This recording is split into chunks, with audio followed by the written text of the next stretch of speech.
Morning and welcome back to my brand new vlog. आज class दुईटा छ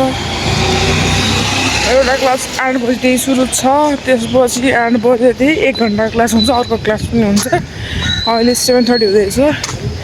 अब निस्किँदैछौँ सो गाइस फर्स्ट क्लास चाहिँ भइसक्यो त्यसको रेकर्डै गर्न पाएन अब पढाइमा रेकर्ड गर्न पाएन सेकेन्ड क्लास हुनुहुँदैछ 9 बजेदेखिको क्लास 9:30 हुन चिकलसम्म मेनमा भयो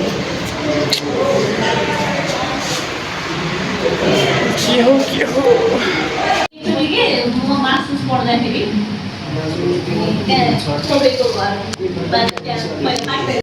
for the employment recommendation भनेर भनेको छ जुन चाहिँ 1949 के कन्भेन्सन हो त्यसलाई चाहिँ रिभाइज गरिएको छ अब अर्को कन्भेन्सनमा चाहिँ यो माइग्रेन्ट वर्कर्सहरुको लागि चाहिँ के त्यो देशमा जाँदाखेरि माइग्रेन्ट वर्कर्सहरुलाई कस्तो ट्रिटमेन्ट गर्ने उनीहरुलाई दिने सेवा सुविधा के हुने भन्ने कुरा त पीआईएल पढ्दाखेरि चाहिँ हामीले एलियन पढाएको नि एलियन पढ्दाखेरि पनि भनेको थियो नि त Thank you so much for watching.